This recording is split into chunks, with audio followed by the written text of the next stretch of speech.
ముఖ్యంగా అనిల్ చల్మల్గా శెట్టి గారి గురించి చాలా సంవత్సరాలుగా తెలిసాను. ఒక 14 సంవత్సరాల క్రితం కలలు తప్ప కేవలం ఏదో సాధించాలని ఒక తపన,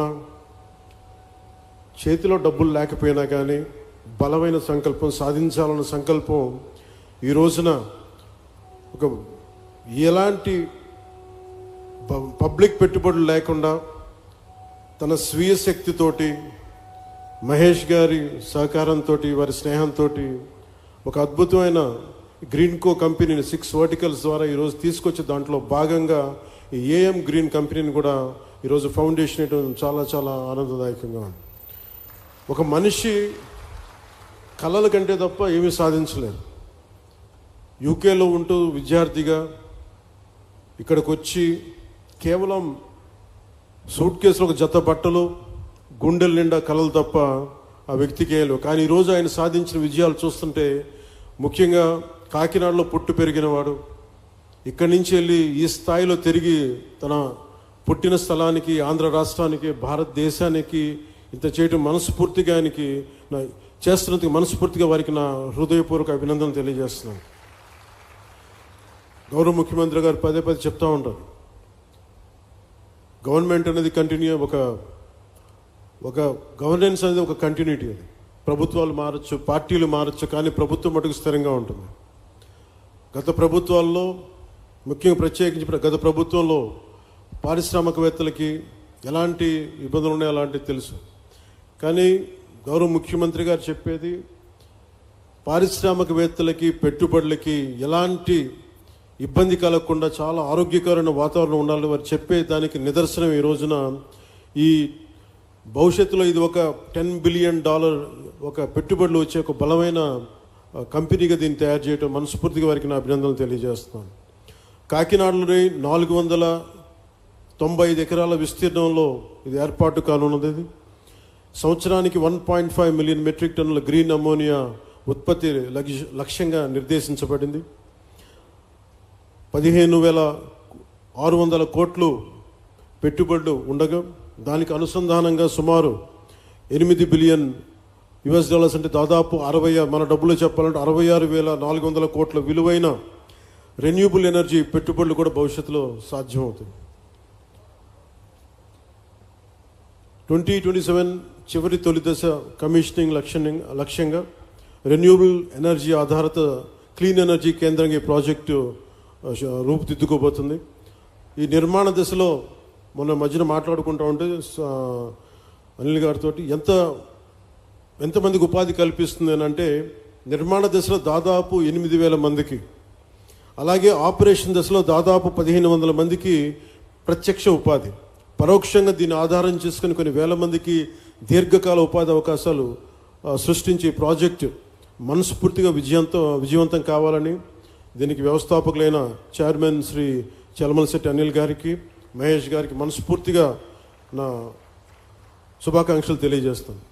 గౌరవ ప్రధానమంత్రి శ్రీ నరేంద్ర మోదీ గారి సారథ్యంలోని కేంద్ర ప్రభుత్వ సహకారంతో, గౌరవ ముఖ్యమంత్రి శ్రీ చంద్రబాబు నాయుడు గారి నాయకత్వంలోని కూటమి ప్రభుత్వం పర్యావరణాన్ని పరిరక్షించుకుంటూ అభివృద్ధిలో రాష్ట్రాన్ని అగ్రగామిగా నిలిపే దిశగా అడుగులు వేస్తోంది. ఈ ప్రయత్నాల్లో భారతదేశం పెట్టుకున్న లక్ష్యంలో జీరో నెట్ ఎమిషన్కి భాగంగా ఈ ప్రయత్నాల్లో గ్రీన్ అమ్మోనియా ప్రాజెక్ట్ చాలా కీలకమైన అడుగు. రెన్యూబుల్ ఎనర్జీ రంగాన్ని ప్రోత్సహిస్తూ ఈ రంగంలో ఆంధ్రప్రదేశ్నే దేశంలో మొదటి స్థానంలో నిలపాలన్నదే ఈ నారా చంద్రబాబు నాయుడు గారి నాయకత్వంలోని కూటమి ప్రభుత్వం లక్ష్యం. దానికి ఈరోజు ఏఎం గ్రీన్ ఎనర్జీ దీనికి ముందడుగు వేయటం చాలా చాలా ఆనందదాయకం. Andhra Pradesh integrated clean energy policy 2024 కింద ఆ దిశగా ప్రభుత్వం వేసిన బలమైన అడుగు Andhra Pradesh integrated clean energy policy 2024. ఈ పాలసీ రాష్ట్రాన్ని భవిష్యత్ రెన్యూబుల్ ఎనర్జీ సామర్థ్య కేంద్రంగా, రెన్యూబుల్ ఎనర్జీ వనరుల ఉత్పత్తి హబ్గా షేప్ తీసుకోబోతా ఉంది. గ్రీన్ హైడ్రోజన్, గ్రీన్ అమ్మోనియా వంటి క్లీన్ ఎనర్జీ ఉత్పత్తికి అనుకూలమైన వాతావరణాన్ని కల్పించగలిగితే మనకి ఇన్వెస్టర్స్లో చాలా విశ్వాసం పెరుగుతుంది. క్లీన్ ఎనర్జీ పాలసీ ద్వారా ఇప్పటికే ఎన్డీఏ కూటమి ప్రభుత్వం విధానపరమైన స్పష్టత ఇచ్చింది. గ్రీన్ ఎనర్జీ ఉత్పాదనకి ఆంధ్రప్రదేశ్ గమ్యస్థానం కావాలి. అదే నారా చంద్రబాబు నాయుడు గారి నాయకత్వంలోని కూటమి ప్రభుత్వ విధానం.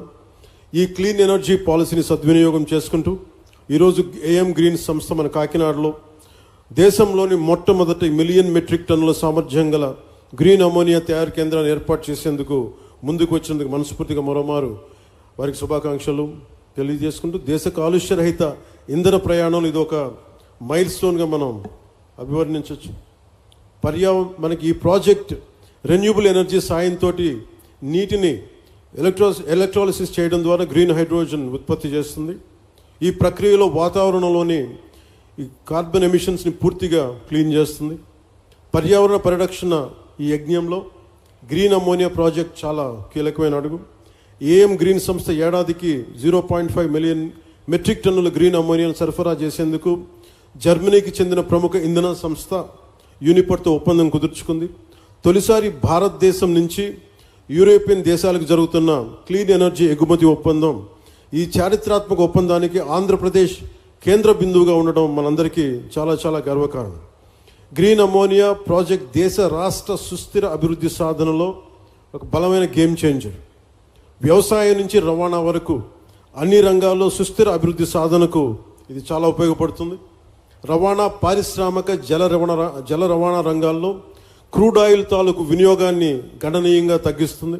ఎరువుల తయారీ, విద్యుత్ ఉత్పత్తి, పారిశ్రామిక రంగాల్లో కార్బన్ ఎమిషన్స్ని చాలా బలంగా తగ్గిస్తుంది. దీర్ఘకాలికంగా దీనికి వచ్చే ఉపయోగాలు క్రూడ్ ఆయిల్ ప్రమేయం లేకుండా ఎరువులు తయారు చేయటం, ఫార్మా, రసాయన, ప్లాస్టిక్ ఆధారిత పరిశ్రమల్లో ముడి పదార్థంగా గ్రీన్ అమోనియా ఉపయోగపడుతుంది. దీంతోపాటు వాతావరణంలో కార్బన్ ఎమిషన్స్ని తగ్గించడం ద్వారా 1 సెంటీగ్రేడ్ మార్పు వచ్చినా కానీ చాలా బలమైన మార్పు తీసుకుంటుంది.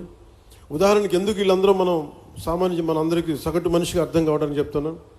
మనకి పిఠాపురంలోనే చూశారు, సముద్రం ముందుకు వచ్చేస్తూ ఉంటుంది. దీనికి 2-3 సెంటీగ్రేడ్స్ భూ ఉష్ణోగ్రత పెరగగానే సముద్రం అక్కడ ఐస్ కరిగి మనకి సముద్ర మట్టం పెరిగిపోతూ ఉంటే ఇలాంటివన్నీ తగ్గించడానికి ప్రపంచ దేశాలన్నీ కలిపి తీసుకున్న నిర్ణయం భూ ఉష్ణోగ్రత తగ్గించాలని. దానికి ఈ క్రూడ్ ఆయిల్ ప్రమేయం లేకుండా ఎలాంటి ఆల్టర్నేటివ్ ఎనర్జీస్ తయారు చేయాలి, గ్రీన్ ఎనర్జీ ఎలా తయారు చేయాలి, దాంట్లో భాగంగానే ఇవన్నీ గ్రీన్ అమోనియా ప్రాజెక్టు స్టార్ట్ అయింది ఇక్కడ. దీనివల్ల రాష్ట్రానికి ఎన్నో దీర్ఘకాలిక లాభాలు కలిగి ఉన్నాయి. విద్యుత్ రంగం సంక్షోభం నుంచి పెట్టుబడిదారుల విశ్వాసం దిశగా ఇది ముందుకెళ్తుంది. గత ప్రభుత్వం పాలనలో వచ్చినప్పుడు మీకు తెలుసు, 2 నెలల్లోనే పవర్ పర్చేస్ అగ్రిమెంట్స్ రద్దు చేసి పునఃసమీక్ష పేరుతోటి విద్యుత్ రంగాన్ని సంక్షోభంలోకి నెట్టేశారు. విదేశ పెట్టుబడిదారులని ఇబ్బందులు గురిచేసి కోర్టు కేసుల వల్ల చాలా ఫైన్స్ చెల్లించాల్సిన పరిస్థితి తెచ్చారు. అలాగే ఈ కియా కంపెనీ యాజమాన్య ప్రతినిధులను కూడా చాలా బహిరంగంగా బెదిరించారు. కానీ ఈ సందర్భంగా మేము గౌరవ నారా చంద్రబాబు నాయుడు గారి నాయకత్వంలో కూటమి ప్రభుత్వం పెట్టుబడిదారులని వేధించదు, అండగా నిలబడుతుంది. తద్వారా యువతకి ఉద్యోగాలు, ఉపాధి అవకాశాలు కల్పించే దిశగా రాష్ట్రాభివృద్ధిలో ప్రతి ఒక్కరూ భాగస్వాములుగా మారాలని కోరుకుంటూ సెలవు తీసుకున్నాను. జై హింద్ అండ్ జై భారత్.